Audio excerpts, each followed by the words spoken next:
श्री कृष्णा श्री कृष्णा श्री कृष्णा श्री कृष्णा। गुरुर्ब्रह्मा गुरुर्विष्णुः गुरुर्देवो महेश्वरः गुरुः साक्षात् परं ब्रह्म तस्मै श्री गुरवे नमः। तस्मै श्री गुरवे नमः। हरि ओम तत्सत्। ऐतरेयोपनिषत् शांति मंत्रम। ओम वाङ्मे मनसि प्रतिष्ठिता मनो मे वाचि प्रतिष्ठितम् आविराविर्मयेधि वेदस्य म आणीस्तः श्रुतं मे मा प्रहासीः अनेनाधीतेनाहोरात्रान् सन्दधामि ऋतं वदिष्यामि सत्यं वदिष्यामि तन्मामवतु तद्वक्तारमवतु अवतु माम् अवतु वक्तारमवतु वक्तारम्। ॐ शान्ति शान्ति शान्तिः। नालावदि अध्यायं नालावदि मन्त्रम्।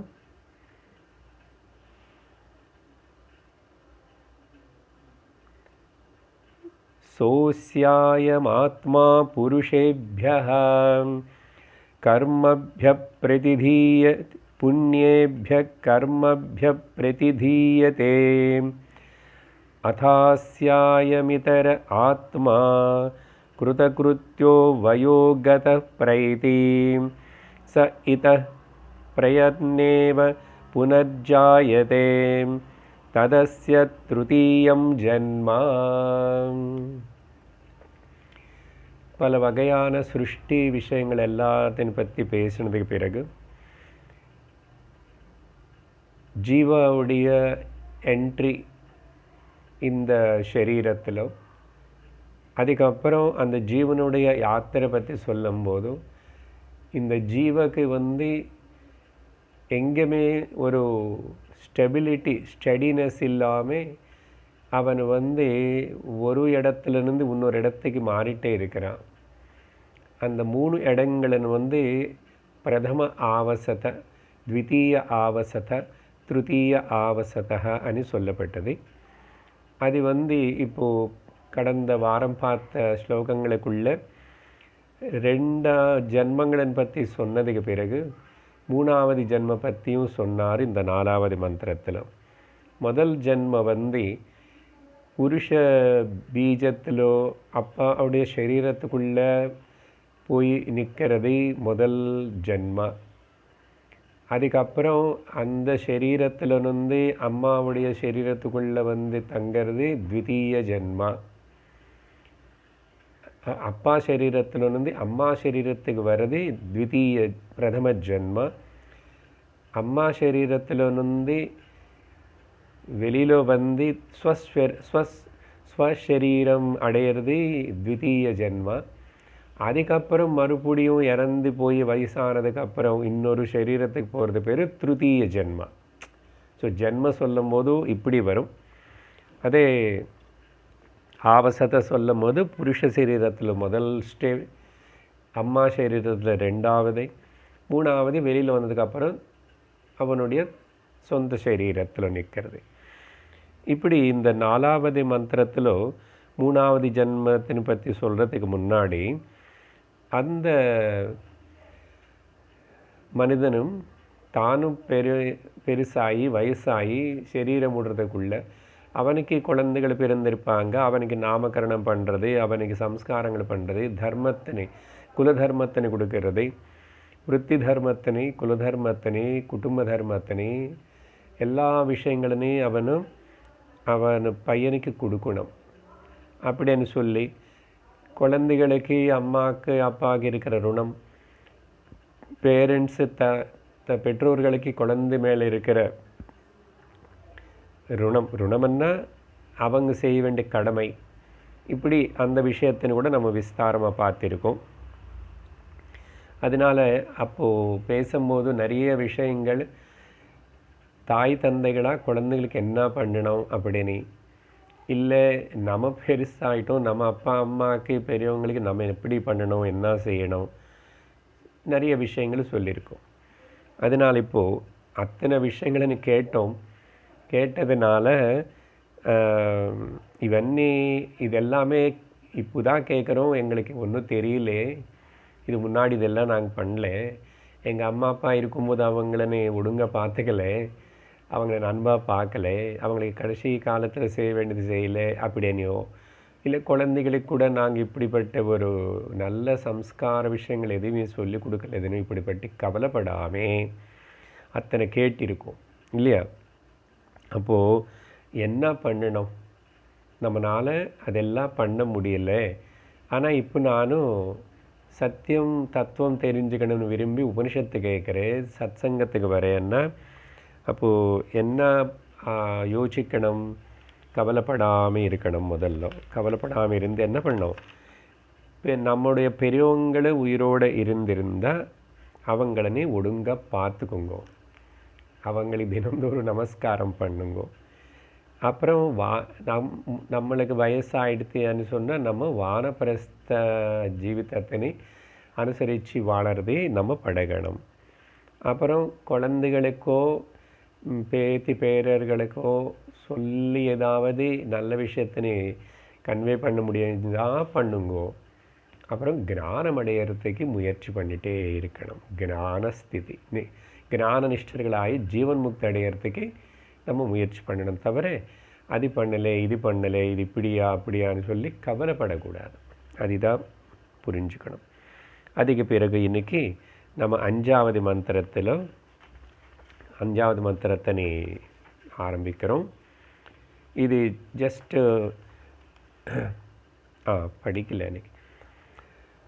ததுக்தம் ருஷிணாம் கர்ப்பேனு சன்னன்வேஷாம் அவேதமஹம் தேவானாம் ஜனிமானி விஸ்வா சதம் மா புர ஆயசீஹி அரக்ஷன்னதஹ ஷேனோ ஜவசா நிரதீயமிதி கர்ப்ப ஏவைத்தத் ஷயானோ வாமதேவ ஏவமுவாச்ச.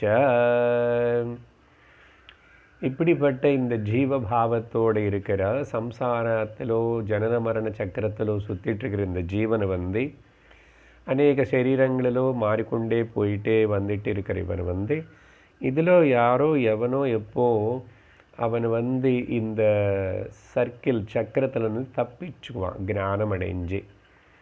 அப்படிப்பட்ட ஞானி விஷயத்தினை பற்றி இங்கே ஒரு உதாரணம் எடுத்துகிட்டு உபனிஷத்து சொல்கிறது.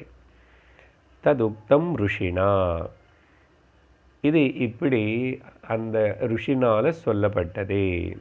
அந்த ருஷி எந்த ருஷி? கர்ப்பே ஷயானஹ வாமதேவஹ ஏவம் உவாச்ச. கடைசி வரியில் பார்த்தோம்னா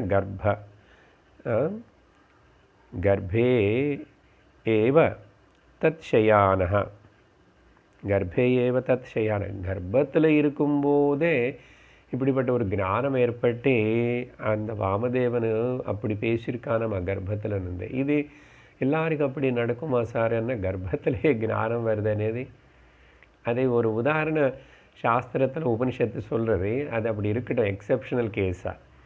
அப்படின்னு என்ன ஞானம் வந்ததுன்னா எங்காவது வரலாம், எந்த நிலையில் கூட வந்துச்சுன்னு. ஸோ அப்படிப்பட்ட கர்ப்பத்திலேயே தங்கிட்டு இருக்கிற அந்த வாமதேவர் ஏன்னா அவருக்கு பூர்வ ஜன்மத்திலோ செஞ்ச சாதனை அது எல்லாத்தினால பரிபூர்ணத்தை ஞான நிஷ்டை ஏற்பட்டு அங்கே ஜீவன் முக்தி ஏற்படிருந்த இன்னொரு தாய் சரீரத்துக்குள்ள கர்ப்பத்தில் வர வேண்டிய அவசியம் இல்லை. ஆனால் ஏதோ ஒரு பிரதிபந்தம் இருந்தது, இன்னும் கொஞ்சம் அந்த பிராரப்த கர்மம் ஏதோ இருந்தது ஞானம் அடையாதனால, அது வேலை பண்ணதுனால இப்போது இந்த சரீரத்தில் இன்னொரு சரீரம் எடுத்துக்கிட்டு கர்ப்பத்துக்குள்ளே வருதனேது இன்னொரு மிச்சம் இருக்கு. அது முடிஞ்சதா அதோட பிரதிபந்தம் நீக்கப்பட்டதா, ஞானம் வெளிச்சமாயிடு தெரிவிக்கப்பட்டது. அப்போது அந்த வாமதேவர் கர்ப்பேனு சன், நான் அவர் என்ன சொல்கிறார், இப்போது கர்ப்பத்தில் இருந்தே நான் அன்வேஷாம் அவேதம், நான் விசாரித்து அங்கே தெரிஞ்சுக்கிட்டேன். அகம் என்னன்னு தெரிஞ்சுக்கிட்டேன், தேவானாம் ஜெனிமானி விஸ்வா. இந்த ஜென்ம అనేది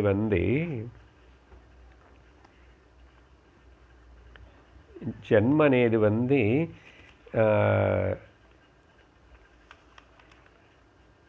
நான் தெரிஞ்சுக்கிட்டேன், ஜென்ம అనేది எனக்கு இல்லை, ஷரீரங்களுக்கு தான் ஜென்மம் ஏற்படுறது, உபாதிகள் தான் ஜென்மிக்கிறது. உண்மையாக பார்த்தோன்னா எனக்கு ஜென்மம் இல்லை. ஜெனிமானி விஸ்வா அப்படின்னு சொன்னால் சதம், எத்தனையோ ஜென்மங்கள், 100 ஆயிரக்கணக்கு ஜென்மங்கள், சதம் 1000 ஏகப்பட்ட ஜென்மங்கள் அன்னி கூட இந்த விஸ்வானே இது அர்த்தம் இங்கே ஆல், எல்லா எத்தனை ஜென்மங்கள் இது முன்னாடி ஏற்பட்டதோ சரீரங்கள் வந்ததோ. அப்போ விஸ்வானேது ஜெனிமானிக்கு அட்ஜெக்டிவ், சரியா? ஜெனிமானி அப்படின்னா பிறப்புகள், பிறப்பு இருந்துச்சுன்னா இறப்பு இருக்குன்னு அர்த்தம். அப்படி நான் அகம் அன்வேஷம் அவேதம், அப்படி விசாரித்து தெரிஞ்சுக்கிட்டேன். என்ன தெரிஞ்சுக்கிட்டேன், கர்ப்பத்தில் இருக்கும்போது எனக்கு தெரிஞ்சு போச்சு. யாருக்கு இந்த ஜென்மங்கள்னு தெரிஞ்சுக்கிட்டேன் தெரியுமா? யாருக்கு இந்த ஜென்மங்கள்? தேவானாம். தேவானாம், இங்கே தேவானாம்னு அர்த்தம் காரிய கரணங்களுடைய சங்காதத்துக்கு. என்ன, ஒரு அங்கத்துக்கு இந்திரியத்துக்கு பின்னாடி தேவன் இருக்கா இல்லையா? பிராணத்துக்கு பின்னாடி தேவன் இருக்கா, கர்மேந்திரியங்களுக்கு பின்னாடி, ஞானேந்திரியங்களுக்கு பின்னாடி, எல்லாத்துக்கு பின்னாடி பல பல தேவதர்களான சக்திகள் இருக்கு இல்லையா? அதெல்லாத்துடைய சங்காதம். ஸோ காரிய கரணங்கள்னு இன்ஸ்ட்ருமெண்ட்ஸுடைய சங்காத்தங்களுக்கு தான் இந்த ஜென்மங்களை தவிர எனக்கு இல்லைன்னு தெரிஞ்சுக்கிட்டேன். ஓகே, கரணானாம் ஏவ ஜன்மானி, இல்லை ஸ்தூல சூக்ஷ்ம சரீரானாம் ஏவ ஜன்மானி நது மம. ஆனால் எனக்கு இல்லை, அந்த ஜன்மங்கள் எனக்கு சேர்ந்தது இல்லை, ஷரீரத்துக்கு சேர்ந்தது. அப்போ சரீரம் என்னோடது இல்லை, சரீரம் என்னோடது இல்லையே, நானாக தான் இருக்கேன். சரீரத்து மூலமாக व्यक्तமாகிறேன். எது மூலமாக व्यक्तமாகறானோ அது அந்த இன்ஸ்ட்ருமெண்ட்டு நான் ஆக முடியாது இல்லையா?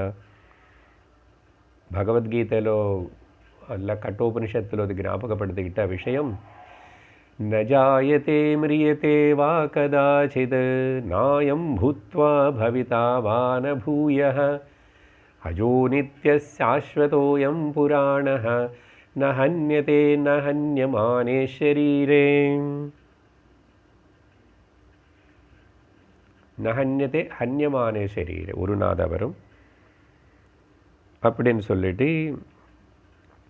தெரிஞ்சுக்கிட்டேன். ஆனால்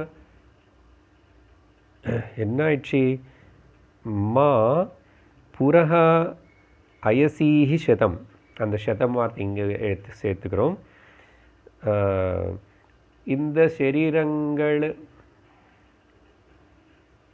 శరీరం అనేది ஒரு பந்தம், ஒரு உபாதி, ஒரு கேஜ். கேஜ்ன்னா அந்த பக்ஷின்னு உள்ளே வச்சு பந்திக்கிறோம் பார்த்தீங்களா, அது பேர் கேஜ்.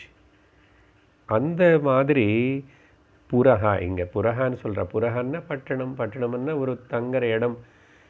அது இது ஒரு பந்தமாக உபாதினால் பந்தம் ஏற்படுற மாதிரி, பந்திக்கப்படுற மாதிரி இருக்குது. ஆனால் அந்த புரஹா எப்படிப்பட்ட புறங்கள், எப்படிப்பட்ட கேஜ்?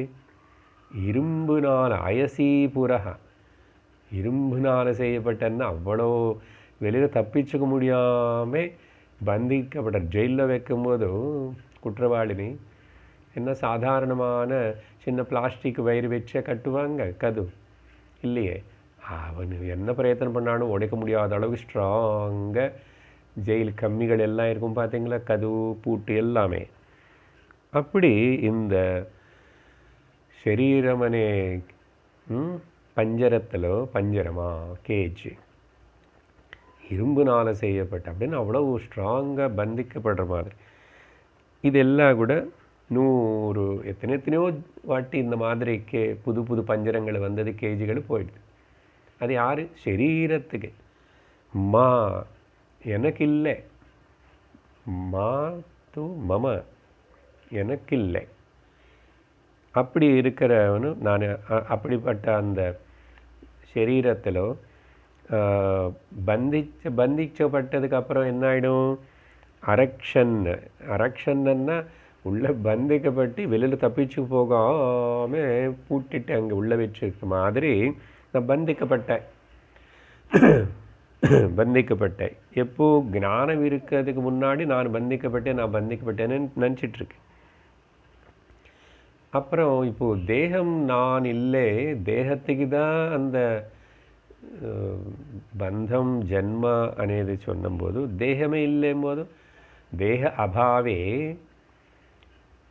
அபிமான அபாவக, அபிமானம் இருக்காது. தேகம் இல்லைன்னு அபிமானம் இருக்குமோ? இருக்காது. தூக்கத்தில் தேகம் பற்றி தெரியல, அபிமானம் இருக்கா? இல்லையே. அதே மாதிரி மரணித்த சரீரங்கள் 10 ஒரே இடத்துல ஸ்மசானத்தில் பக்கத்தில் வச்சா கூட ஒன்று சண்டை போட்டுக்கிறது, நகரு கொஞ்சம் அந்த பக்கம் போ, எதுவுமே சொல்கிறது. ஏன்னா தேக அபிமானம் இல்லை. அதனால தேகம் இல்லை, தேக அபாவே அபிமான அபாவ, தேகாபிமானமும் இல்லை. தேகாபிமானம் இல்லைன்னா அபிமான அபாவே பரிச்சேத அபாவ, பரிச்சேதப்பட்டதுன்னா கட்டி போட்டப்பட்டது, பந்திக்கப்பட்டதுன்னே விஷயம் இல்லை. அதனால் தூக்கத்தில் யாரும் நான் பந்தத்தில் இருக்க, சம்சாரத்தில் இருக்கிறேன்னு துக்கமே யாருக்கும் தெரியல. அதே மாதிரி சரீரம் அபிமானம் இல்லாமல் போனப்போ மரணிச்சப்போ கூட இருக்கிறது இல்லை. அதனால் அப்படிப்பட்ட நான் பாவத்தில் இருக்கிறவன் நானும் பக்ஷி மாதிரி ஷேன இவ ஜவச இவ இல்லைங்க, ஷேனஹா ஜவசா.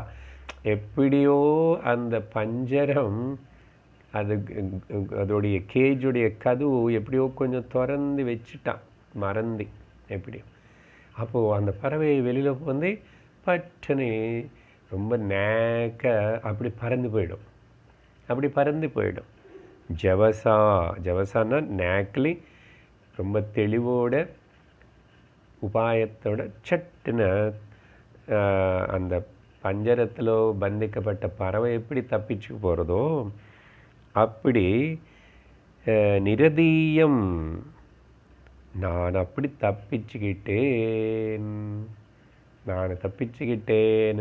எப்படி? ஞானத்தினால தான். எனக்கு சரீரம் இல்லை, சரீரம் நான் இல்லை. இந்த சரீரங்கள் ஜென்ம மரணம் வந்து சரீரத்துக்கு ஏற்படுது, எனக்கு இல்லை அப்படின்னு சொல்லி நான் தப்பிச்சுக்கிட்டு பறந்து போயிட்டேன் அண்ணார். அப்படின்னு அர்த்தம் என்ன? பறந்து எங்கே போனாரோ? முக்தோகம், நான் முக்தன் ஆயிட்டேன். எப்போ தேகம் நான் இல்லைன்னு தெரிஞ்சுக்கிட்டானோ, நாகம் தேகம், அப்போது அபிமானம் ஆல்சோ இஸ் நாட் தேர். அபிமானம் இல்லைன்னா அப்புறம் பரிச்சேதமும் பந்தமும் இல்லை அப்படின்னு சொல்லி தெரிஞ்சுக்கிட்டேன். இந்த மாதிரி சொன்ன ருஷிகளுடைய கதை வந்து தைத்திரோபனிஷத்தில் ஒரு இடத்துல பார்த்தோம். திரிசங்கு அப்படின்னு. இது திரிசங்கோர் வேதானுவச்சனம். இங்கே திரிசங்குன்னா விஸ்வாமித்திரனுடைய சிஷ்யனான திரிசங்கு புராணத்தில் ஒரு கதை இல்லை, சரியா?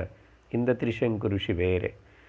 அவர் அங்கே என்ன சொன்னாரோ, அகம் ருக்ஷஸ்யரேரிவ கீர்த்திம் புருஷ்டம் கிரேரிவ ஊர்த்வபவித்ரோ வாஜனீவ ஸ்வமிருதமஸ்மி அப்படின்னு சொல்லிட்டு அங்கே அந்த ருஷி சொல்கிறார் பார்த்தீங்களா, அந்த மாதிரி தான் இங்கே இந்த வாமதேவனே.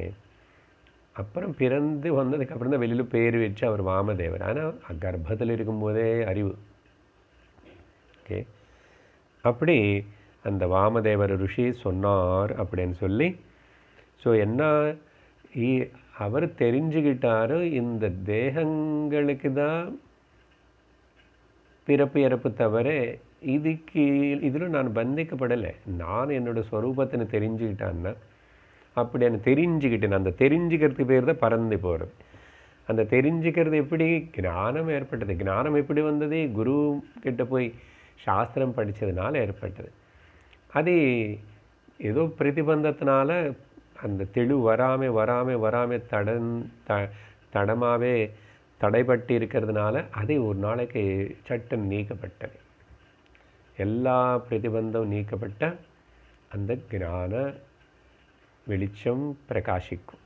நானு ஆத்மா, நானு பிரம்மம் அப்படின்னு இது வாமதேவர் சொன்னார் அப்படின்னு சொல்லி இந்த அத்தியாயத்தில் 5வது மந்திரம் அந்த வாமதேவர். அப்படின்னா இவ்வளவு அத்தியாயங்களுக்குள்ள, இவ்வளவு மந்திரங்களுக்குள்ள அந்த சிருஷ்டி பற்றி, அது பற்றி, இது பற்றி நிறைய சொல்லி சொல்லி சொல்லி சொல்லி சொல்லி கடைசியில் என்னென்னா அத்தியாரோபம் பண்ணதுக்கு அப்புறம் ஒரே க்ஷணத்தில் ஒரே மந்திரத்தில் இந்த ஞானம் வந்த அந்த ஜீவனே தான் இப்போ அவன் ஜீவன் இல்லை, நான் பரமாத்மா தான் உணர்ந்துட்டேன். அந்த உணர்றதுக்கு பேர் தான் ஞானம். அதனால் ஞானம் అనేది புத்தியிலோ ஏற்படுறது தான். ஏற்படும் போது நான் ஜீவன் இல்லைன்னு தெரிஞ்சுக்குவான், கிளைம் பண்ணுவான். ஐ am not the Jeeva, I am not the பாடி, தேகா நாகம் அண்ட் ஜீவோஹா அப்படி நாகம் அப்படின்னு. அப்போ ஞானம் அடைஞ்ச ஒரு ஜீவன் இந்த மொத்தம் இவ்வளோ சொன்ன அத்தியாரோபம் சிருஷ்டி அதெல்லாம் கூட நெகேட் செய்யப்படுறது. அப்படி நெகேட் ஆயிடுச்சுன்னா அபவாதம் அன்னம். சரி, இப்படிப்பட்ட ஞானம் வந்த என்ன பலம் அப்படின்னு இந்த அத்தியாயத்தில் ஞான பலம் சொல்லணும். அதனால் இந்த அத்தியாயம் கடைசி மந்திரமாக 6வது மந்திரத்தில் அந்த ஞான பலம் சொல்லப்படுறதை படிக்கிறோம். சயேவம் வித்வான் அஸ்மாத் ஷரீரபேதாத் ஊர்த்வ உத்கம்ய அமுஷ்மின் ஸ்வர்கே லோகே சர்வான் காமான்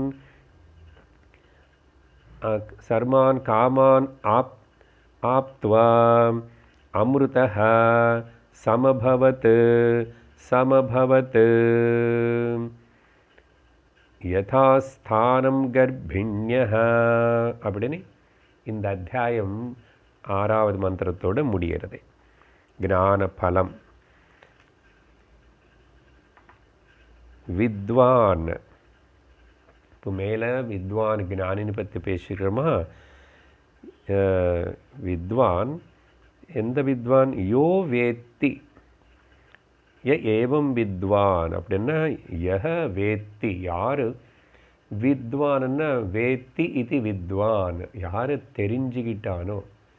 தெரிஞ்சுக்கிறது தான் ஞானம், பண்ணுறதுக்கு ஒன்றும் இல்லை, தெரிஞ்சுக்கிறதுக்கு பேர் தான். அதனால் இங்கே வித்வான்னு சொன்னால் லோக்கலாக விவகாரத்தில் பிரபஞ்சத்தில் நிறைய விஷயங்களுக்கு வித்வானன்னு கூப்பிடுவாங்க இல்லையா? சங்கீத வித்வான், ஓகே, அப்புறம் மிருதங்க வித்வான், இப்படி பல பல திறமைகள் கலைகளுக்குள்ள அவங்கள எல்லாருன்னு சொல்கிற லோக்கல் சங்கீத வித்வானோ மிருதங்க வித்வானோ வீண வித்வானோ இல்லை. அப்புறம் இவர் என்ன? அகம் தேகம் அதிரிக்த ஆத்மா இது வேத்தி. அகம் தேகம் தேக அதிரிக்த ஆத்மா, நானும் இந்த தேகத்துக்கு அப்பாற்பட்டு இருக்கிற ஆத்மனு. நானும் தேகத்தோடு எனக்கு எப்படிப்பட்ட ஒரு சம்பந்தமும் இல்லை. ஆனால் சம்பந்தம் இருக்கிற மாதிரி இந்த தேகத்தில் இருந்து தான் பேசிகிட்டு இருக்கேன் இப்போ. ஆனால் உண்மையாக தேகம் இல்லாமல் கூட நான் இருக்கேன். இந்த தேகங்கள் எத்தனையோ வந்துச்சு போச்சு. இப்போ தெரிஞ்சுக்கிட்டேன், இனிமே இந்த மாதிரி இன்னொரு தேகத்தில் நான் இருக்க வேண்டிய அவசியம் இல்லை. எனக்கு தேகம் இல்லாமல் நானும் அகண்ட வஸ்துவாக இருக்கேன், ஆத்மாவாக இருக்கிறேன். ஆத்மானா ஆப்னோதி இது ஆத்மா, எல்லா இடத்துல வியாபிச்சு இருக்கிற சர்வத்திர சர்வகதா அப்படிப்பட்ட ஆத்மா நான் யார் தெரிஞ்சுக்கணும். இதுக்கு பேர் தான் வேத்தி வித்வான். அப்படிப்பட்ட இவனுக்கு என்ன பலம் ஏற்பட்டுச்சு? இப்போது சர்வகாம அவாப்தி இஸ் த பலம். சர்வகாம அவாப்தி. சர்வகாம அவாப்தி என்னென்னா எல்லா டிசைர்ஸும் ஃபுல்ஃபில் ஆயிடுச்சுன்னு அர்த்தம். இங்கே ஜாக்கிரதை புரிஞ்சுக்கணும். ஏவம் வித்வான் அப்படின்னா பூர்வோக்த அந்த வித்வான். என்னது வித்வான்? பூர்வோக்த மந்திர பிரகாரேன, முன்னாடி இருக்கிற மந்திரத்தில் சொன்ன மாதிரி யார் புரிஞ்சிட்டானோ அவன் தான் வித்வான். எனக்கு ஜன்மம் இல்லை, சரீரம் அண்ட் மனசு வந்து ஜஸ்ட் உபாதி. அந்த உபாதி மூலமாக ஐ ஆம் எக்ஸ்பிரஸிங் தட்ஸ் ஆல் அப்படின்னு தெரிஞ்சுக்கிட்டான். ஸோ சர்வான் காமான் இவன் வந்து அவாப்தி இஸ் த பலம்னு சொல்கிறாரே. அப்படின்னா காமன்னா காமியதே இது காமஹ. ஓகே, பலம் வந்து ஆத்ம ஜானம். அந்த ஆத்ம ஜானத்தினால சர்வ காமங்கள் தீரிச்சு அடைஞ்சிட்டான் அப்படின்னா அர்த்தம் என்ன? இங்கே பாருங்கோ, அது வந்து எல்லா காமங்களும் தீர வேண்டாம். சப்போஸ் எல்லா காமங்களும் எல்லா டிசைர்ஸும் ஃபுல்ஃபில் ஆயிடுச்சுன்னா எப்படிப்பட்ட ஒரு திருப்தி இருக்குமோ, அங்கே திருப்தி இருக்கோ இல்லையோ, ஆனால் இங்கே அந்த அனுபவிக்க வேண்டியதில்லை, அதெல்லாம் ஆசைப்பட வேண்டியதில்லை. ஆனால் அப்படிப்பட்ட ஒரு நிறைவு, ஒரு ஃபுல்ஃபில்மெண்ட், திருப்தி தான். Not possessing really. அவனுக்கு அப்போ எல்லா காமங்களுன்னா ஆல் த ஆப்ஜெக்ட்ஸு எல்லாம் கடிச்சது. அவர் ஞானம் வந்ததுக்கப்புறம் அதெல்லாம் அனுபவித்து அப்புறம் திருப்தி ஆகிட்டான். அப்படி இல்லை. இவன் எப்படின்னு சொன்னால் தைத்திரோபனிஷத்தில் கூட இதே மாதிரி தாட்டு வருதா. எங்கே சத்யம் ஞானமனந்தம் பிரம்ம யோ வேத நிஹிதம் குஹாயாம் பரமே வ்யோமன் சோஷ்ணுதே சர்வான் காமான் சஹம் அப்படின்னு வருது பாருங்க.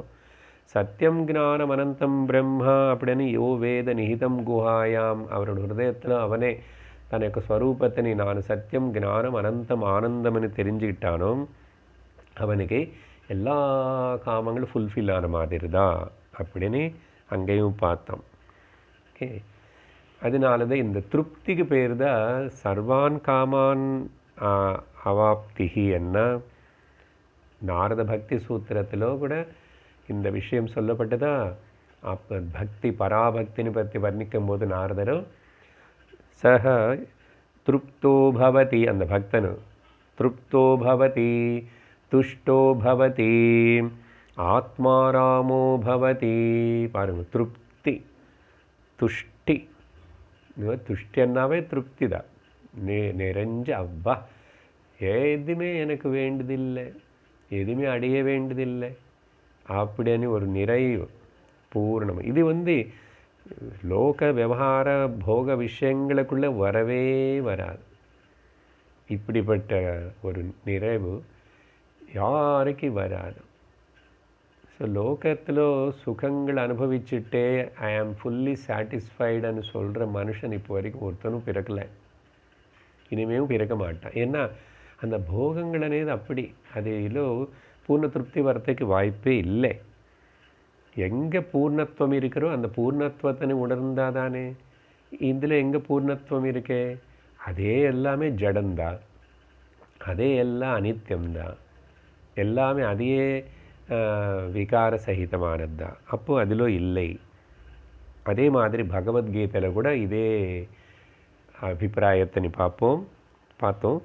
3வது அத்தியாயத்தில் பகவான் சொல்கிறாரு, எஸ்த்வாத்மரதிரேவ ஸ்யாத் ஆத்மத்ருப்தஸ்ச மானவஹ ஆத்மரத்தினால அகம் பிரம்மாஸ்மின்னு தெரிஞ்சுக்கிறதுனால, எனக்கு ஒரு குறை இல்லைன்னு தெரிஞ்சுக்கிறதுனால, நான் பூர்ண வஸ்துன்னு தெரிஞ்சுக்கிறதுனால, இவன் ஆத்ம திருப்தியஸ்ய மாணவ. திருப்தியானது எங்கேருந்து வந்துச்சு? அவனுக்குள்ளேருந்து வந்துச்சு. அவனே இனிமே மனசு நான் இல்லை, சரீரம் நான் இல்லைக்கும் போது இனிமேல் ஆசை இல்லை, டிசைர் இல்லை, எதுவுமே ஆசைக்க வேண்டியதில்லை. பட் ஐ ஆம் கம்ப்ளீட். நான் திருப்தியை பூர்ணமாக இருக்குது. அப்போது ஆத்மன்னேவச்ச சந்துஷ்டா, அவனுடைய ஸ்வரூபத்தை தெரிஞ்சுக்கிறதுனாலே அவனுக்கு ஒரு பூர்ணத்துவம் திருப்தி வருது. சந்துஷ்டா பாருங்க, அந்த துஷ்டா திருப்தகானே வார்த்தை நாரத பக்தியில் வந்துச்சா, அதே இங்கே பகவத்கீதை. அப்படி இருக்கிறவனுக்கு தஸ்ய காரியம் ந வித்தியதே, அவனுக்கு எந்த ஒரு சாதிச்சு இது செஞ்சு நான் சாதிச்சுக்கணும்னே காரியமும் கிடையாதுங்க. இது செய்யலன்னு என்ன ஆகுமோ நீ பயம் இல்லை. அதனால there is nothing to do, nowhere to go. இவனுக்கு எதுவுமே இழந்து போகிறது இல்லை, எதுவுமே அடைய வேண்டியதும் இல்லை. Nothing lose, nothing gain. No loss, no gain. நல்லா இருக்கும் இல்லை அந்த பிஸ்னஸ். அதிக பேர் தான் சமத்துவம் யோக உச்சதேன்னு சொல்கிறது. இதெல்லாம் விவகாரத்தில் சரீரம் அந்த லெவலில் திங்க் பண்ணக்கூடாது. My real nature. தூக்கத்தில் எனக்கு என்ன குறை இருக்குது சொல்லுங்க? யாருக்கும் குறை இல்லை. ஏன்னா தூக்கத்தில் எல்லாரும் சமமாக, ஆனால் அஜ்ஞானத்தில் இருக்கிறோம், ஆனால் திருப்தியோடு இருக்கிறோம். எதுவுமே தெரியலன்னு ஒரு அஜ்ஞானம் இருக்கு. ஆனால் இப்போ இங்கே நினைவில் இருந்து தெளிவாக இருந்து தெரிஞ்சுக்கிட்டான் எனக்கு ஒரு குறையும் இல்லைன்னு அப்படின்னு சொல்கிறப்போ குறை இருக்காதா? சரீரத்துக்கு வியாதி வராதா? வீட்டில் பிரச்சனை வராதா? நாட்டில் பிரச்சனை வராதா? பேண்டமிக்ஸ் வராதா? வரும், அதெல்லாம் வரும். ஆனால் அது எல்லாத்தையும் எப்படி பார்ப்பான்? மித்யா. இது மாயா பிரபஞ்ச ஜெகத்தில் இப்படி என்னமோ ஒரு ட்ராமா நடக்கிறது, போகிறது வர்றது, கனவு மாதிரி. அப்புறம் இன்னொரு அர்த்தம் என்னன்னா, இவன் எப்படி திருப்தனாயிட்டான்னு சொன்னால், பிரம்மன் நானன்னு தெரிஞ்சுக்கிறதுனால அதிஷ்டானம் எல்லாத்துக்கும் ஆசிரியம் அதிஷ்டானம் நானன்னு தெரிஞ்சுக்கிறதுனால அது மட்டும் இல்லை. சப்போஸ் நான் பிரம்மன்னு தெரிஞ்சுக்கிட்ட என்ன, பிரம்மம் சர்வ வியாபி. அப்போது சர்வத்திர நானே தான் இருக்கேன். அப்படின்னு என்ன, சப்போஸ் இந்த சரீரம் இங்கே ஏதோ கஷ்டப்படுறது, இந்த சரீரம் ஏதோ சாதிக்கலை, இன்னொரு சரீரம் சாதிச்சது யாருன்னு பார்க்குறேன், அதுக்குள்ளே நான் தான் இருக்கேன். அப்போது அங்கே அந்தந்த ராஜா அந்தந்த மனிதர்கள் எல்லாம் அனுபவிக்கிற சுகம் ஆனந்தம் இல்லை என்னுடையது தான். அப்படி என்ன, ஸோ உன்னுடைய 10 லட்சம் 20 லட்சம் காரும் என்னுடையது தான். 20 லட்சம் கார் வச்சுக்கிட்டு நீ ஆனந்தமாக இருக்கேன்னு நானும் ஆனந்தமாக இருக்கேன். ஏன், நானே தான் உனக்குள்ள கூட இருக்குல்ல. இது கொஞ்சம் ரொம்ப டீப் ஆழமானது. இது மனசில் இந்த பாவத்தோடு இருக்கிறது பேர் தான் இந்த ஞானம். திருப்தியான இது எப்படி வரும்? என்ன அப்போ தான் சொல்ல முடியும். இப்போ எனக்கு ஒரு குறை இல்லைன்னு. எங்கே சார் குறை இல்லை?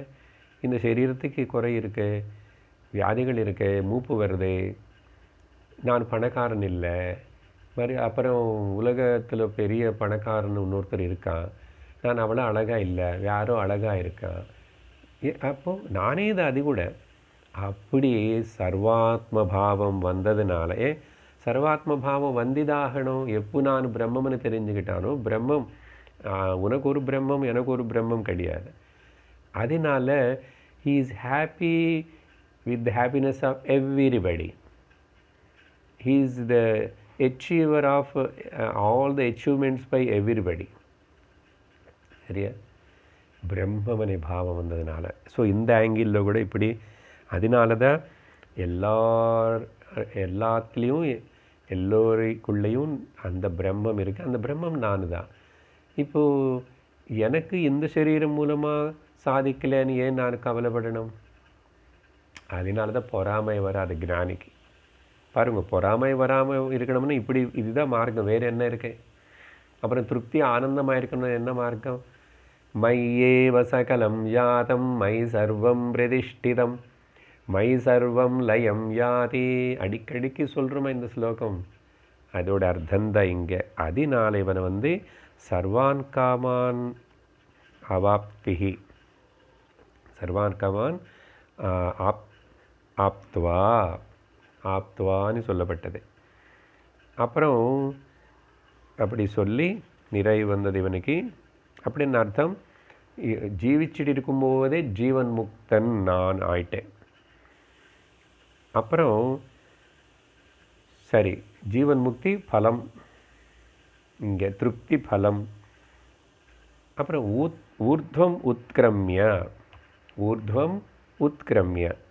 இங்கே ஊர்த்வம் అనేది வந்து not space wise, okay, quality wise, which is the above.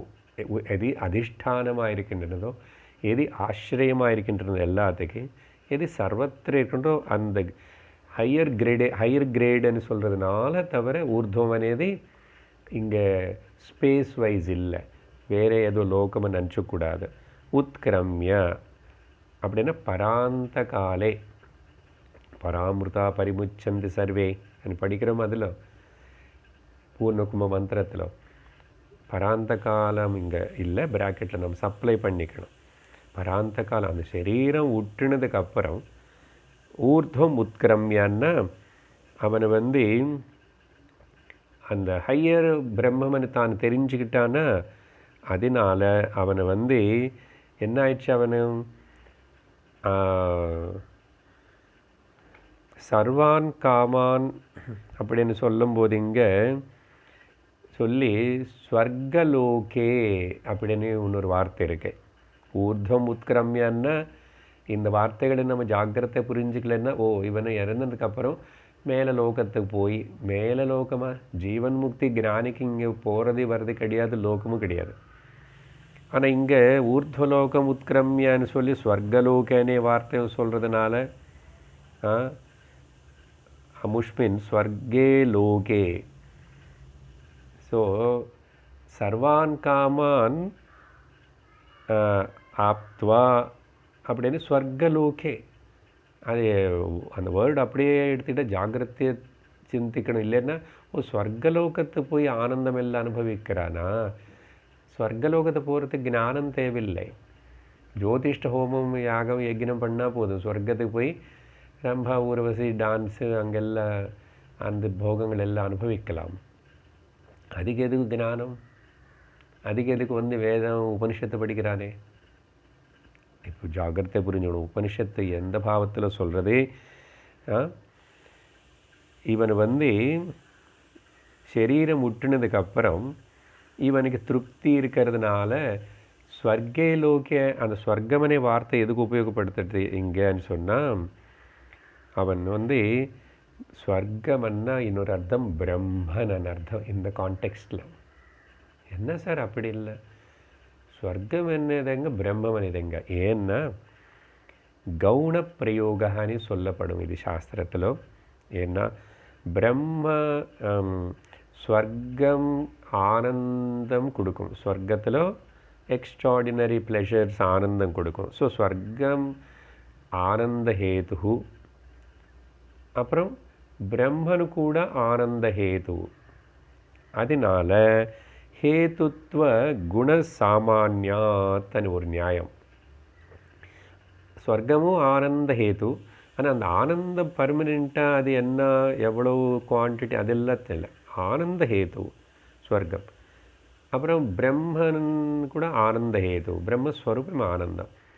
அதனால் ஹேதுத்வ குண சாமான்யாத், அங்கேயும் ஆனந்தம் ஹேது, ஆனந்தத்துக்கு ஹேதுவாக இருக்கு, இது ஆனந்தத்துக்கு ஹேதுவாக இருக்கு. அந்த காமன் ஃபீச்சர்னால ஆனந்தம் ரெண்டுத்துலேயும் கவுணா அயம் பிரயோகன்னு சொல்லுவாங்க. கவுனார்த்தம், கவுனன்னு நிஜமாக ஸ்வர்க்கம்னு எடுத்துக்கூடாது.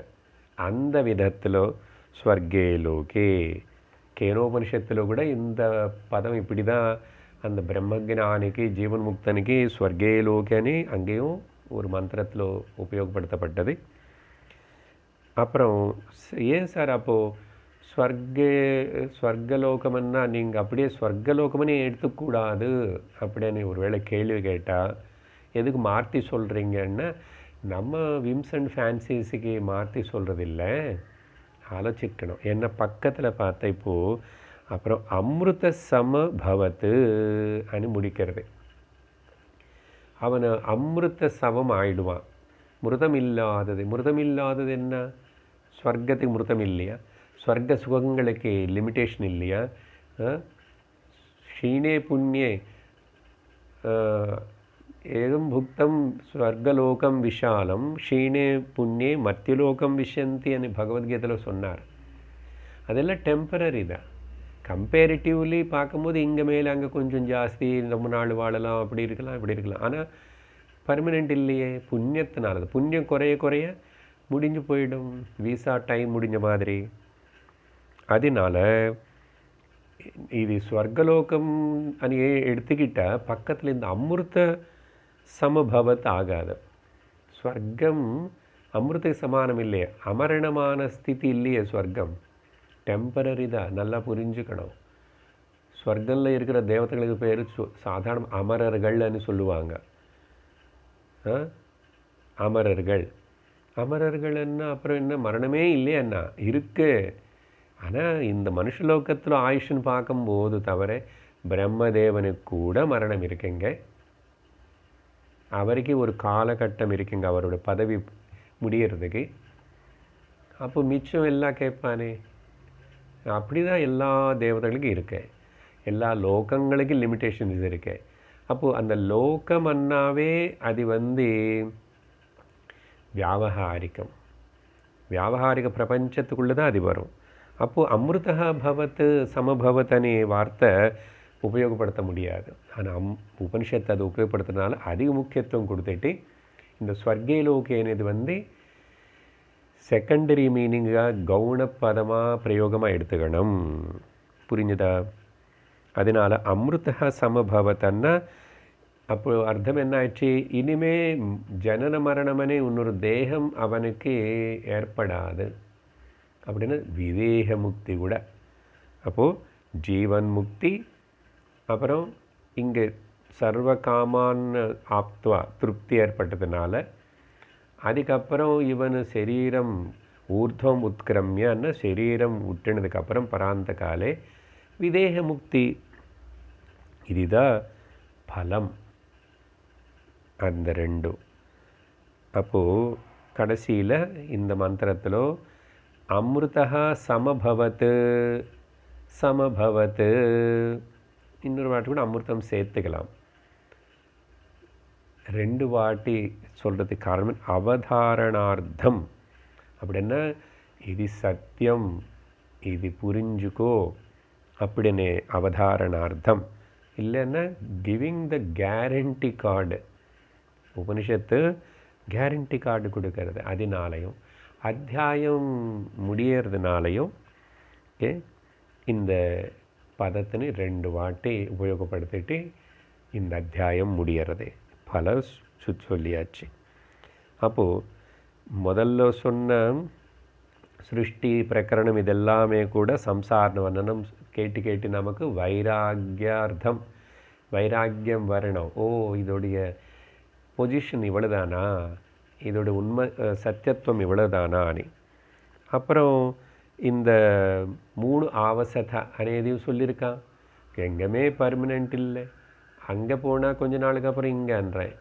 3 ஆவசதா, பிரதம ஜன்ம, த்விதீய ஜன்ம, திருத்தீய ஜன்ம, மறுபடியும் பிரதம ஜன்ம, மறுபடியும் திருத்தீய ஜன்மம், இதே தான். இதுன்னு தெரிஞ்சுக்கிறதுக்கு தான் அந்த முதல் விவரணம் வர்ணனம் எல்லாமே. ஓகே, கடைசியில் உபனிஷத்து மறுபடியும் யதாஸ்தானம் கர்ப்பிணியான்னு டீச்சரு முதல்ல என்ன கமாண்ட் கொடுத்தாரோ, கர்ப்பிணி ஸ்திரீகள் இங்கே யாராவது இருந்தால் வெளியே போங்கோன்னு சொல்லிட்டார் இல்லையா, அந்த கமாண்ட் கொடுத்துட்டு இப்போ உபனிஷத்து முடிஞ்சது இந்த சாப்டர். எதுக்குன்னா கர்ப்ப விஷயம் இங்கே நிந்த பண்ணுறது. ஒரு கர்ப்பத்தில் போய் மறுபடியும் இன்னொரு ஜன்மக்கு இன்னொரு சரீரம், அது என்ன சரீரமோ அதனால் அப்படிப்பட்ட கர்ப்பவாசம் అనేది நிந்த செய்யப்படுறதுனால இப்போ கர்ப்பிணி ஸ்திரீகளாக இருக்கிறவங்களும் இது கேட்க வேண்டாம் அப்படின்னு சொல்லி இந்த விஷயம் முடிஞ்ச உடனே அந்த கமாண்டுன்னு ருஷி ஜாகிரதையாக டீச்சர் ஞாபகம் வச்சுக்கிட்டு இப்போ கர்ப்பிணி ஸ்திரீகள் யாராவது இருந்தால் கேட்குறதுக்கு உள்ளே வரலாம்னு சொன்னார். இது ரொம்ப இம்பார்ட்டண்ட். எங்காவது நம்ம ஒரு வாட்டி ஒரு ஏதாவது கமாண்ட், ஒரு ரிஸ்ட்ரிக்ஷன், ஒரு ஆதேசம் பண்ணியாச்சுன்னா குழந்தைகளுக்கோ எங்காவது அது இது மறுபடியும் வித்ட்ரா பண்ணணும். நம்ம தான் அந்த கமாண்ட்னு வாபஸ் வாங்கி அந்த ரிஸ்ட்ரிக்ஷன் முடிஞ்சதுன்னு சொல்லணும் இல்லையா? அப்படி ஆனால் பெரும்பாலும் நம்ம அப்படி பண்ண மாட்டோம். அது உபனிஷத்து ரொம்ப கேர்ஃபுல்லாக இந்த டீச்சர் யதாஸ்தானம் கர்ப்பிணியான்னு சொல்லி அந்த அத்தியாயம் முடிச்சாச்சு. இப்போது கடைசி 5வது அத்தியாயம் ரொம்ப சின்னதாக. இங்கே எதுக்கு மறுபடியும் இன்னொரு அத்தியாயம்? இங்கே எல்லாம் சொல்லி முடித்த மாதிரி இருக்கே அப்படின்னு தோணும். ஆனால் கவனித்து பார்த்தா இந்த ஞானம் அடைஞ்சால் அப்படின்னா என்ன மெத்தடுனால, okay, what is that method? இந்த ஆத்ம ஜானம் அடையிறதுக்கு என்ன உபனிஷத்து இப்போ அந்த விதானம் ஒரு உபதேச கிரமமும் சொல்லலைன்னா அப்புறம் எல்லா ஸ்டோரி மாதிரி இருந்துக்கும். வாமதேவருடைய எக்ஸாம்பிள் சொல்லி யாரோ ஒரு ஜீவன் இப்படி ஞானி ஆகிறான்னா, ஞானி ஆகிட்டான், ஞானி ஆனதுக்கப்புறம் இவர் டிக்ளேர் பண்ணார் இதுதான் பலவன். அப்படி அவனுக்கு ஞானம் எப்படி வந்துச்சு?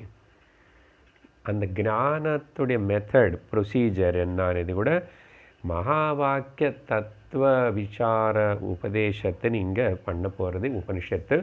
இப்போ நம்ம கடைசியில் 5வது அத்தியாயம், என்ன கணக்குப்படி 5 அத்தியாயங்கள் தான் மொத்தம் இது, அதனால் நான் அந்த கணக்கிலே சொல்லிகிட்ருக்கேன். முதல் மந்திரம் 5வது அத்தியாயம். ஓம் கோயமாத்மேதி வயம் உபாஸ்மஹே கதரஹ ச ஆத்மா ஏன வா பஷ்யதி ஏன வா ஸ்ருணோதி ஏன வா கந்தான் ஜிக்ரதி ஏன வா வாச்சம் வியாகரோதி ஏன வா ஸ்வாதுச்ச விஜானாதி அப்படின்னு முதல் மந்திரம். இங்கே கூட உபனிஷத்து ஒரு இமேஜினரி ஒரு ஸ்டோரி மாதிரி பிக்சரைசேஷன் அப்படி நினச்சிக்கணும். இப்படி ஒரு வாமதேவர் மட்டும் இல்லை, அப்படி அந்த வாமதேவர் போன ஜென்மத்தில் நிறைய சாதனை பண்ணியிருக்கார் ஆத்ம ஞானத்துக்கு. அது எப்படி எங்கே பண்ணாருன்னா இங்கே உபனிஷத்து சொல்கிறது என்னது, ஓம் சொல்லி கஹ அயம் ஆத்மா இது என்கொயரி. பார்த்தீங்களா, விசாரணை மூலமாக தான் ஞானம் வரும். கதை கேட்கறதுனால, நிறைய சிருஷ்டி பற்றி மட்டும் கேட்டதுனால வரல. அந்த சிருஷ்டிలో ஜீவன்றம், அதுக்கு ஆதாரம் பரபிரம்மன்னும், பரபிரம்மனுடைய ரிஃப்ளெக்ஷனு ஜீவன்னும். இப்போ அந்த ஜீவன் நான் தான் இருந்தேன், இப்போ நான் நிஜமாக ஜீவனா பரபிரம்மனா? இது ரிஃப்ளெக்ஷன் சத்தியமாகுமா? அப்போ இந்த ரிஃப்ளெக்ட் ஆகிட்டு இருக்கிற இந்த மீடியம் கூட இப்படி தொடர்பு இருக்கும்போதெல்லாம் பந்தமனி சம்சாரமாயிருக்கே. அப்போ விசாரணை பண்ணி இந்த பந்தத்தினை நானே அவுத்துக்கணும். இந்த பந்தம் எப்படின்னா, கயிறு வச்சோ கத்தி வச்சோ வெளியில் கொண்டு ஏதாவது கட் பண்ணுறதோ, சரீரத்தினை சாவடைக்கிறதோ, சூசைடு பண்ணிக்கிறதோ ஒன்றும் இல்லை. அசங்கசஸ்திரேட திருடேன சித்வான்னு கீதை 15வது அத்தியாயத்தில் கிருஷ்ணர் சொல்கிற மாதிரி. ஸோ அப்போது அந்த அசங்கம் అనేది எங்கே இருக்கு? வெளியில் இருக்குமா கத்தி? மனசில் தான். புத்தி கூட, எந்த புத்தி மனசு இப்போது இந்த சரீரம் புலங்கள் மனசு இந்த விகாரங்கள் எல்லாம் சத்தியம்னு நினச்சிக்கிறதோ, அந்த நினச்சிக்கிற இடத்துலையே இப்போது இதெல்லாம் சத்தியமில்லைன்னு நினச்சிக்கணும். அவ்வளோதான். அப்போ அது விசாரணை பண்ணி நினச்சிக்கிட்டால் தெரிஞ்சதுன்னு அர்த்தம். அதுக்கு பேர் தான் விசாரணை. அப்போ இங்கே என்ன சொல்கிறாருன்னா, அப்படியே வயம் உபாஸ்மஹே. இங்கே வயம்னு சொன்னதுனால ப்ளூரல். கொஞ்சம் பேராமல் ஒரு குரூப் ஆஃப் பீப்புள். ஓகே, இந்த மந்திரத்திலிருந்து உபனிஷத்து ரொம்ப சிக்கனமாக வார்த்தைகள் உபயோகப்படுத்துறது. நம்ம சில வார்த்தைகள் சப்ளை பண்ணாதான் ஓரளவுக்கு அர்த்தம் தெரியும் தவிர இல்லை ரொம்ப வேகாக இருக்கும். இங்கே வயம் அనే வார்த்தை, யார் வயமன்னா இந்த குரூப்பு, நம்ம எல்லோரும் உபாசனை பண்ணுறோம். உபாஸ்மஹே, உபாசனை இங்கே அர்த்தம் மறுபடியும் ஜாக்கிரதை. ஏதோ தேவதா உபாசனை, விநாயகர் கணபதி இது கிருஷ்ணாராம உபாசனை இல்லை. உபாஸ்மஹேன்னா விசாரணை பண்ணுவோம், விசாரணை பண்ணுவோம். மெடிடேஷனு கூட இல்லை இங்கே இந்த இடத்துல. உபாஸ்மஹேன்னா வி வில் விசாரணை பண்ணுவோம்னு அர்த்தம். ஏன்னா உபாசனை అనేది மறுபடியும் கர்ம கீழே தான் வரும். ஆனால் அது விசாரணை பண்ணாதான் ஞானத்துக்கு கீழே வரும். உபாஸ்மஹே, சிந்திப்போம். நம்ம யார் இவங்க, அவங்களா இருந்து ஒரு குரூப்பு தயார் பண்ணி ஸ்டடி குரூப்பை ஏதாவது அப்படி சிந்தை பண்ணுறது இல்லை. அதையும் உபனிஷத்து சொல்ல மாட்டேங்குது. ஒரு குரு கிட்ட கொஞ்சம் பேர் வந்தாங்க. இதோ நீங்கள் எல்லோரும் சத்சங்கத்துக்கு வந்து இந்த உபனிஷத்து கேட்குறீங்க பாருங்க. நம்ம எல்லோருக்கும் ஆசை இந்த அஜ்ஞானத்திலிருந்து நம்ம விடுவிக்கப்படணும், விசாரணை பண்ணணும். நிஜமாக ஜீவன் யார், ஜெகத்தன்ன என்ன, ஈஸ்வரன் என்ன, இந்த மூணுத்துக்கு இருக்கிற சம்பந்தம் என்ன, பந்தம் என்ன, மோட்சம் என்ன அப்படின்னு அந்த விவேக சூடாமணியில் அந்த சிஷ்யன் கேட்டார் பாருங்கோ, குரு கிட்ட வந்து. அப்படி தான் இவங்க கொஞ்சம் பேர். இவங்க ஏதோ பூர்வஜன்ம புண்ணியத்தினால கர்ம பந்தங்கள் கொஞ்சம் கொஞ்சம் விளங்கிறதுனால சத்சங்கத்துக்கு வருவாங்க. இல்லைன்னா வரமாட்டான், கேட்கறதுக்கு வரத்துக்கு பாக்கியமே கிடைக்காது. அப்படிப்பட்ட சத்சங்கத்தில் ஈடுபடுற சில பேர் கூடியிருக்காங்கன்னா இவங்களா சிந்திச்சு ஆர்குமெண்ட் பண்ணல, குரு கிட்டன்னு கேட்டு தெரிஞ்சுக்கிறாங்க. நம்ம இங்கே உபாஸ்மகன்னா அந்த குரு அவர்கிட்ட கேட்டு நம்ம இந்த விசாரணை பண்ணலாமே, அவர்கிட்டருந்து தெரிஞ்சுக்கலாமே அப்படின்னு சொல்லி நினச்சாங்களா. என்ன அது அவங்கள எல்லாருக்கும் தோணிச்சு. அதனால தான் எல்லாரும் அந்த குரு கிட்ட வந்தாங்க. அதான் சொன்னால் ஒரு இமேஜினரி பிக்சரைசேஷன் நம்ம மனசில் வச்சோம். என்ன கஹ அயம் ஆத்மா இது, இந்த ஆத்மான்னா என்ன அது? ஓகே, கஹ ஹூ திஸ் ஆத்மா, இந்த ஆத்மான்னா என்ன அர்த்தம், என்ன நான் யார்? ஆத்மானே வார்த்தை என்ன எவ்வளோ சொன்னாலும் அது ஏதோ எங்கெங்க. கஹ ஆத்மான்னா கஹ அகம் ஹுயாமைதா, நான் யாருன்னு விசாரணை நம்ம பண்ணலாம், அதை பற்றி விசாரணை பண்ணலாம். அப்படின்னா நான் உண்மையாக யார் అని விசாரணை பண்ணி தெரிஞ்சுக்கணும். நமக்கு தெரிஞ்ச இன்ஃபர்மேஷன் நம்மளை பற்றி நமக்கு சாட்டிஸ்ஃபேக்ஷன் கொடுக்குறதா, திருப்தி வருதா வாழ்க்கையில்? வரல. அதனால தான் இங்கே இது என்கொயரி பண்ண தெரியல அவனுக்கு. அப்புறம் உலகத்தில் அங்கே நோண்டி இங்கே நோண்டி அந்த கிரகத்துக்கு போய் இங்கே கிரகத்துக்கு போய் ராக்கெட் அனுப்பிச்சு இப்படியெல்லாம் பண்ணி இன்னும் தெரிஞ்சுக்கணும். ஆனால் இவன் என்ன தெரிஞ்சுக்கிட்டா கூட அது எல்லாமே மித்யா.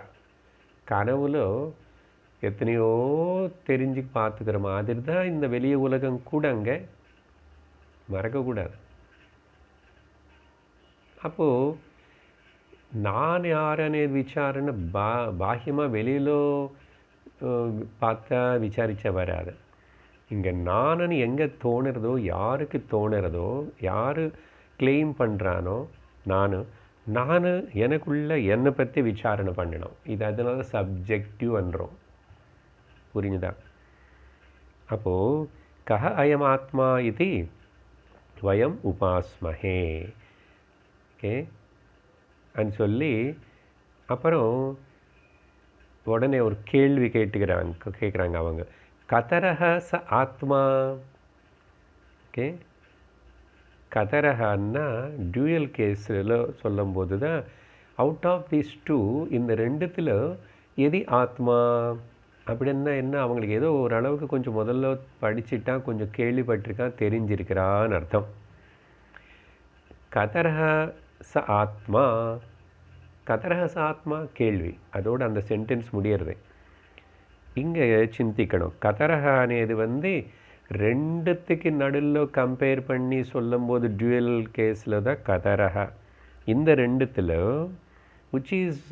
which one is out of these two అని சொல்லணும். Okay, who is coming with me out of you அண்ணா எத்தனையோ பேர் இருந்தா இல்லை இங்கிலீஷில்.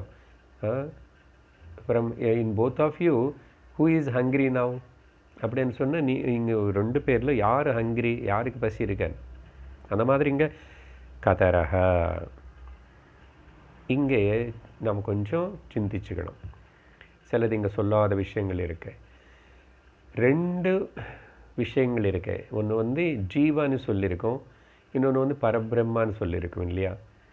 இப்போ இந்த ஜீவானேது சில உபனிஷத்துகளுக்குள்ள நம்ம படித்தது தெரிஞ்சுக்கிட்டது என்னன்னா, சமஷ்டி கவனமாக கேட்கணும், சமஷ்டி சூக்ஷ்ம சரீரம், மொத்தம் சூக்ஷ்ம சரீரத்துக்கு பேர் ஹிரண்ய கர்ப்ப. அந்த ஹிரண்ய கர்ப்ப சமஷ்டி சூக்ஷ்ம சரீரம் இந்த வெஷ்டி சரீரத்துக்குள்ள, இந்த வெஷ்டி சூக்ஷ்ம சரீரம் ஸ்தூல சரீரத்திலோக்குள்ளே இருக்கிற சூக்ஷ்ம சரீரத்தில் அது பிரவேசம் ஆயிடுது. அந்த சூக்ஷ்ம சரீரம் சமஷ்டி இரண்ய கர்ப்ப ஒரு சரீரத்தில் பிரவேசிக்கும் போது அந்த பிரவேசிக்கிற வடி வந்து பாதாபியாம் பத்பியாம், பாதங்கள் அடியில் ஹீல்ஸ் பாதங்களில் வந்து உள்ளக்கு பிரவேசம் பண்ணுமா. இது எங்கே வந்துச்சு అనేది நம்ம படித்த 6 உபனிஷத்துக்குள்ளே வரல, ஆனால் வேதத்திலேயே இந்த விஷயம் சொல்லப்பட்டது உபனிஷத்தில். அப்போது அது ஒன்றும். ஸோ சூக்ஷ்ம சரீரம் என்ட்ரி ஆகிறதே ஒன்றும், சூக்ஷ்ம சரீரத்துக்கு தான் ஜீவன்னு சொல்கிறோம். ஆனால் இப்போ படித்த இந்த ஐத்தரையும் இன்னும் சில உபனிஷத்துகளுக்குள்ள பிரம்ம சைத்தன்யம் இந்த சரீரத்துக்குள்ளே பிரவேசமாயிடுத்து. எங்கேருந்து? மேலே மூர்த்னா, தலை மேலே பிரம்மரந்திரத்திலிருந்து உள்ளே இறங்கிச்சு. அப்படின்னா ரெண்டு விஷயங்கள் என்ட்ரு ஆயிடுச்சு. ஒன்று வந்து பேக் டோரில் இருந்து, ஒன்று வந்து ஃப்ரண்ட் டோரில் இருந்து அப்படின்னு வச்சுக்கிறோம். இப்போ இந்த ரெண்டுத்தில் இவங்க வந்து முதல் இந்த பேக் டோரில் இருந்து வந்து இந்த சூக்ஷ்ம சரீரத்தினி நம்ம விசாரணை பண்ணி பார்ப்போமே முதல்ல அப்படின்னு சொல்லிட்டு அந்த சூக்ஷ்ம சரீர விசாரணத்தினி இவங்க தொடங்குறாங்க. அப்படி தொடங்கும்போது இவங்களுக்கு என்ன தோணிச்சு, என்ன தெரிஞ்சுக்கிட்டான், நான் அர்த்தம் சொல்லி முடிச்சுட்றேன் ஸ்லோகத்துக்கு. நமக்கு இந்த சூக்ஷ்ம சரீரம்னு சொன்ன உடனே இதில் வந்து பொதுவாக தத்துவபோதத்தில் படித்த மாதிரி 17 இன்ஸ்ட்ருமெண்ட்ஸ் இருக்குது. 5 ஞானேந்திரியங்கள், 5 கர்மேந்திரியங்கள், 5 பிராணங்கள், 15 ஆயிட்டா. மனச்சேகம் புத்திஷ்ச ஏகா, மனசு புத்தி மொத்தம் 17. இது மொத்தம் சேர்ந்து சூக்ஷ்ம சரீரம். இப்போது இவங்களுக்கு தோணிச்சு என்கொயரி பண்ணும்போது தோணிச்சுன்னு அர்த்தம், குரு சொல்லி கேட்டுன்னு அர்த்தம் புரிஞ்சுக்கணும். கரணம் இன்ஸ்ட்ருமெண்ட் கேன் நெவர் பிகம் தி கர்த்தா. கரணம் ஒருக்காகவும் கர்த்தா ஆக முடியாது. நான் உபயோகப்படுத்துகிற இந்த கிளிப்பு, இது instrument, I use it. Okay, I use it. அப்போது யூஸ் பண்ணுற இந்த இன்ஸ்ட்ருமெண்ட்டுன்னு யூஸ் பண்ணுற நானும் ஒன்றா இல்லை. கரணம் எப்பவுமே கர்த்தா ஆக முடியாது. அந்த மாதிரி அப்போது கரணம் cannot become தி கர்த்தா. ஆனால் இதெல்லாம் கரணங்களாக இருக்கே. நான் கண் உபயோகப்படுத்துகிறேன், மூக்கு உபயோகப்படுத்துகிறேன், மூக்கு ஒரு இன்ஸ்ட்ருமெண்ட்டு, காது ஒரு இன்ஸ்ட்ருமெண்ட்டு. அப்படி இன்னொன்று பிரமாணம்னு இன்ஸ்ட்ருமெண்ட்டு தான். இன்னொரு வார்த்தை பிரமாணம், the instrument of the knowledge. பிரமாணம் ஒருக்காகவும் பிரமாத்த ஆக முடியாது. ஒரு இன்ஸ்ட்ருமெண்ட் பிரமாணத்தை உபயோகப்படுத்திட்டு யார் ஒரு விஷயத்துடைய ஞானம் தெரிஞ்சுக்கணும்னு பண்ணுறானோ அந்த தெரிஞ்சுக்கிறவன் பிரமாத்தா. தெரிஞ்சுக்கிறது உபயோகப்படுற இன்ஸ்ட்ருமெண்ட்டு பேர் பிரமாணம். அதனால் ஏற்பட்ட அந்த அறிவுக்கு பேர் பிரமா. ஸோ பிரமாணம் ஒருக்காகவும் பிரமாத் ஆக முடியாது அப்படின்னு சொல்லிட்டு, அப்போது ஏன்னா ஸோ கரணரூபத்வாத்து அந்த சூக்ஷ்ம சரீரத்தில் எல்லாமே சேர்ந்து இருக்கு. சங்கராச்சாரியர் இதுக்கு ரொம்ப விஸ்தாரமாக பாஷ்யம் எழுதுறார். நம்ம இங்கே 1-2 பாயிண்ட்ஸ் எடுத்துக்கிறோம். அவர் நிறைய கரண ரூபத்வாத்து அது ஆத்மா இல்லை, விகார ரூபத்வாத்து விகாரங்கள் இருக்குல்ல, இந்த கரணங்கள் எல்லாத்துக்குள்ள விகாரம் இருக்குது. கண்ணு கொஞ்ச நாளுக்கு முன்னாடி இருக்கிற மாதிரி இப்படி இருக்க பார்வை இல்லை, அப்புறம் இருக்குமா இருக்காது, எல்லாமே மாறும். விகார ரூபத்வாத்து, ரூபத்வாத்தன அந்த காரணத்தினாலையும். சங்கரர் இன்னும் சொல்லுவார் ஜட ரூபத்வாத்து, அதெல்லாம் தனக்கு அதுக்கு ஜடம். ஏன்னா இறந்து போன சரீரத்தில் அந்த கண்ணு மூக்கு காதெல்லாம் இருக்கு, ஆனால் வேலை பண்ண மாட்டேங்குது. ஸோ ஜடரூபத்வாத் அது மாற்றம் இல்லை, அது ஒன்றும் தனியாக இருந்து ஒன்றும் பண்ண முடியாது. சங்காத ரூபத்வாத் அதெல்லாம் அசம்பிளேஜ் எல்லாம் சேர்ந்ததான். இப்போது காரு தனியாக ஒரு ஸ்டீரிங் அங்கே இருக்கு, வீல் அங்கே இருக்கு, அப்புறம் ஏதோ அந்த பார்ட்ஸ் எல்லாம் இரும்பு துண்டு அங்கெங்கே இருக்குன்னு என்ன உபயோகம்? அதெல்லாம் அசம்பிளி ஆகி ஒரு இடத்துக்கு வந்து சேர்ந்த காரு அப்போ உபயோகப்படும். யாருக்கு? கார் ஓனருக்கு உபயோகப்படும், காருக்கு ஒன்றும் பிரயோஜனம் இல்லை. இந்த காரணத்தினால அப்போ இந்த சூக்ஷ்ம சரீரத்தில் இந்த கரணங்கள் தானே எல்லாம் சேர்ந்துருக்கு அப்படின்னு அவங்க விசாரணை செய்கிறாங்க. குரு கிட்ட கேட்டு தேயும்போதும் என்ன ஆயிடுச்சு? அப்புறம் ஏனவா பஷ்யதி, எதனால பார்க்கறதுனே விஷயம் நடக்கிறதோ அது ஆத்மாவா கேள்வி கேட்டுக்கிறாங்க. ஏனவா பஷ்யதி, எதனால பார்க்கப்படுறதோ அதே அவ ஆத்மா.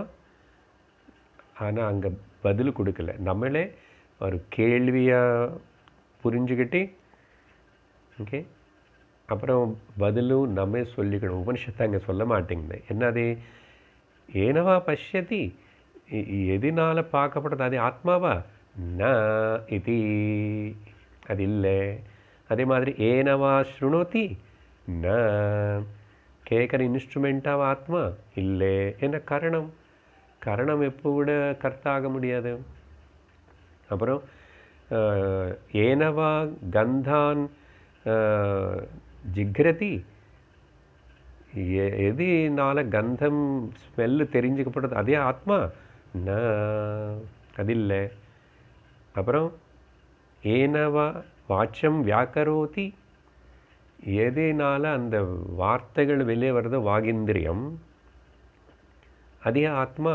இல்லை, அதையும் கரணம்தான், ந ஆத்மா. இப்படி இவங்க வந்து ஒன்று ந அப்படின்னா தே இது நிச்சிதவந்தஹ, எல்லாத்துக்கு சக்ஷுரிந்திரியம் பஷ்யதி, சக்ஷுரிந்திரியம் ந ஆத்மா, தே இது நிச்சிதவந்தஹ நிச்சயம் பண்ணியிருக்காங்க. இப்படின்னு அவங்கள எல்லாரும் புரிஞ்சுக்கிட்டாங்க, நிச்சயம் பண்ணாங்க. அப்படி கடைசியில் ஏனவா ஸ்வாது அஸ்வாது ச விஜானாதி, எதனால நல்ல ருச்சி கெட்டது, good taste and bad taste அது தெரிஞ்சுக்கிறதோ அதே ஆத்மா? ந தே இது நிச்சிதவந்தஹ. இப்படி ஒன்று நெகேட் பண்ணுறாங்க. அப்படின்னா முதல்ல சூக்ஷ்ம சரீரத்தினை நெகேட் பண்ணுறாங்க. அப்படி இந்த இங்கே இப்போது கரணங்கள் எல்லாம் போயிடுது. இங்கே மொத்தம் 4 தான் சொல்லப்பட்டிருக்கேன். 4 5 5ல் எல்லாமே நெகேட் பண்ண மாதிரி தான். எல்லாமே என்ன பஞ்ச ஞானேந்திரியங்களும் இங்கே கொடுத்தது கண்ணு காது மூக்கு, அப்புறம் வாக்கு. இல்லை, வாக்கு பதில் ருச்சி எடுத்துக்கணும், நாக்கு.